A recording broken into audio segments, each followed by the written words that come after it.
An Essay on Crimes and Punishments by Cesar Beccaria. Chapter 11 of Crimes which Disturb the Public Tranquility.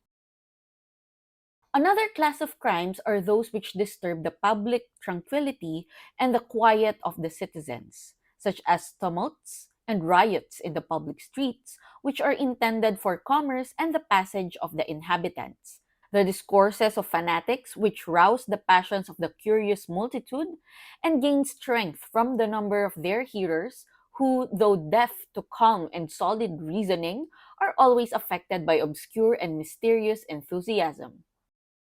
The illumination of the streets during the night at the public expense, guards stationed in different quarters of the city, the plain and moral discourses of religion, reserved for the silence and tranquility of churches and protected by authority, and harangues in support of the interest of the public, delivered only at the general meetings of the nation, in parliament, or where the sovereign resides, are all means to prevent the dangerous effects of the misguided passions of the people.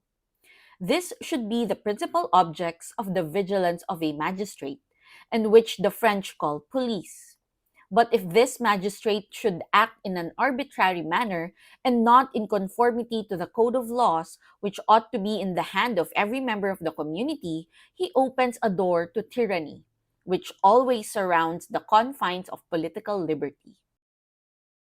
I do not know of any exception to this general axiom, that every member of the society should know when he is a criminal and when innocent.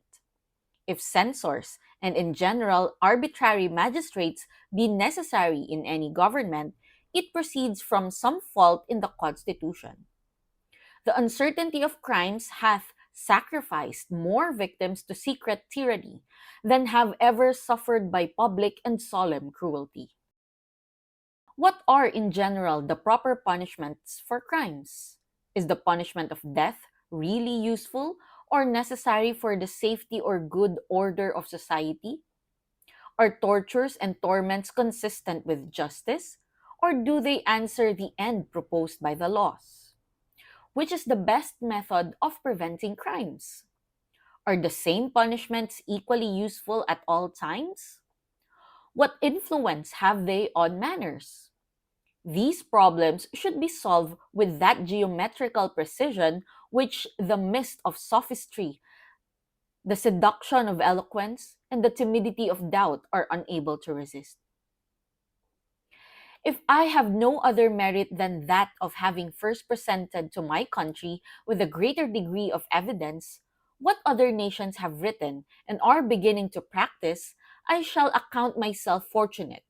But if, by supporting the rights of mankind and of invisible truth, I shall contribute to save from the agonies of death one unfortunate victim of tyranny or of ignorance equally fatal, his blessings and tears of transport will be a sufficient consolation to me for the contempt of all mankind. An Essay on Crimes and Punishments by Cesar Beccaria.